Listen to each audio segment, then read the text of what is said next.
What if I told you that this is not how the EQ should look? I mean, yeah, we got used to it. Frequencies from left to right, level from top to the bottom. But if you think about it, this is not how we perceive loudness and tones. It also turns out that this type of EQ will give you more clean and musical results than playing with infinite amount of notches. Don't get me wrong though, I'm not trying to throw shade on undisputed standards. I just wanted to show you an alternative for better workflow and possibly cleaner sound.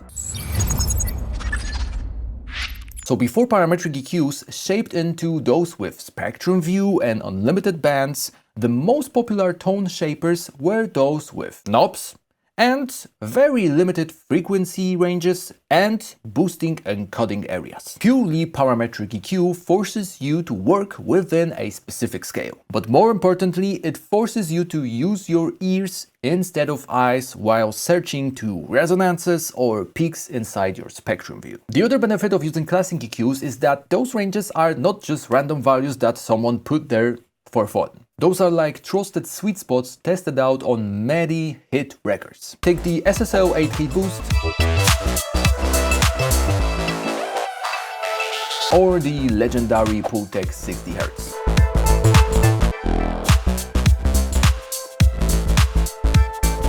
It may sound like a gimmick, but whenever I use an EQ like that and something seems to not sound right after boosts or cuts, it's usually a great sign for me to get back to mixing stage and try to fix problems there. Sure, it would be much easier to just slap our good old Pro Q friend and then fix boosts or cuts there, but as I said before, it can easily lead you to analysis paralysis and then using too many notches and focusing on completely different things than just shaping the tone. So, should you ditch the spectrum view and completely ignore dynamic features?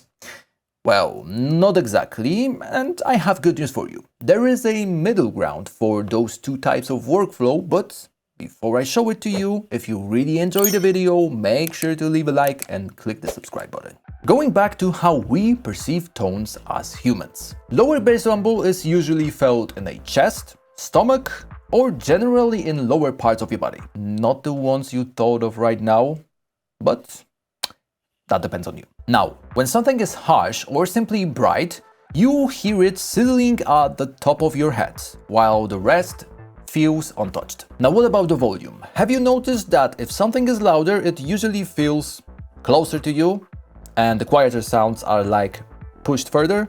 See? Now it makes sense. And surprise, surprise, that's exactly how mix room and its low-end brother bass room work. We made it easy for you to adjust the tone by moving band from top to bottom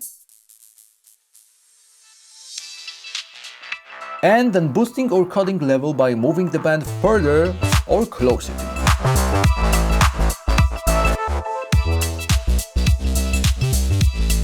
Obviously, Mixroom also handles mid-side processing, and in this case, it also mirrors how we perceive it.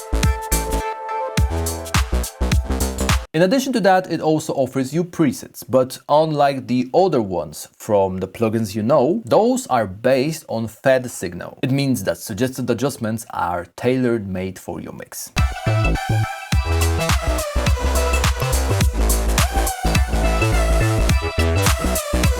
You can also use your own references or stems you like the sound of as the starting point for your preset. And it's not another AI gimmick, which in fact was invented way after Mixroom was here. If you don't like the sound or it needs some adjustments, you still have full control over it, which means adjusting bands as well as adding and removing them. But the real question here is, do the type of EQ you use really matter? You can see pro engineers using every single type of EQ, or even crafting magic with something stock like 3-band EQ, which should not be neglected, by the way. The point is, the real legends started to adjust their ears by using those analog devices with knobs and limited frequency bands. So technically, yes, the type of EQ matters, but it depends on where you are in your mixing and production journey. I always advise people to start with no visual feedback, and then, once you train your ears, you can then focus on adjusting some nuances with more